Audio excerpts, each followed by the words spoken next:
I saw it as the story broke at about 5 a.m. He has announced a partial mobilization, calling up roughly 300,000 reservists. He accused the United States and Europe of engaging in nuclear blackmail against the country and warned that Russia has lots of weapons of its own.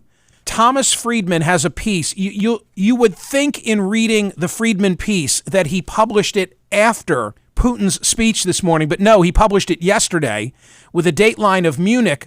Ukraine and its allies had just forced Russian invaders into a chaotic retreat from a big chunk of territory, while the presidents of China and India had seemed to make clear to Vladimir Putin that the food and energy inflation his war stoked was hurting their 2.7 billion people. On top of that, one of Russia's iconic pop stars told her 3.4 million followers on Instagram that the war was, quote, turning our country into a pariah and worsening the lives of its citizens.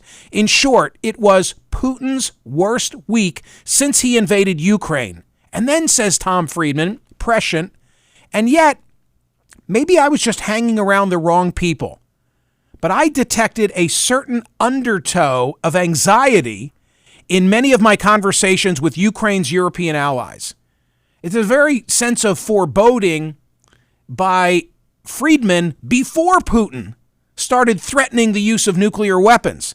So Tom Friedman, as he's done in the past, then tries to game theory, how might this end? The short version is option one, or outcome one, a total Ukrainian victory, which risks Putin doing something crazy as defeat and humiliation stare him in the face. Option two, or outcome two, a dirty deal with Putin that secures a ceasefire and stops the destruction, but it risks splintering the Western allies and enraging many Ukrainians.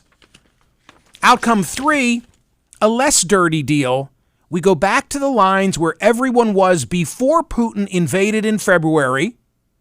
Ukraine might be ready to live with that, and maybe even the Russian people would too, but Putin would have to be ousted first because he would never abide by the undeniable implication that his war was completely for naught. I said earlier, well, I've said repeatedly, that if politics were a ball, it would be a football because you never know which way it's going to bounce.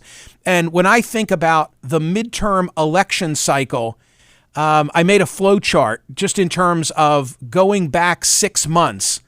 What did I think would be the primary driver of the electorate? Gas prices. Yes. And then more broadly, it became inflation, not just gas prices, because inflation was at a 40-year high. Okay. But whoa. Roe versus Wade was overturned. It's got to be abortion. And then came Kansas, and then came New York's 19th congressional. Of course it's abortion. Wait a minute.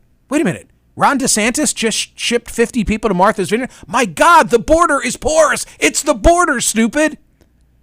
And then Russia. Russia comes back. It's Russia and Ukraine. It's the threat of thermonuclear war. But hold on. Jerome Powell, the Fed chairman, is going to speak this afternoon and perhaps announce another rising of interest rates, which are going to affect all of us. Home loans, credit card debt, auto loans, et cetera, et cetera, et cetera. So maybe we're back now to inflation and the economy. It might be. You just don't know. I mean, you just cannot tell. Keep that chart going and jot down dates. I think that's fascinating.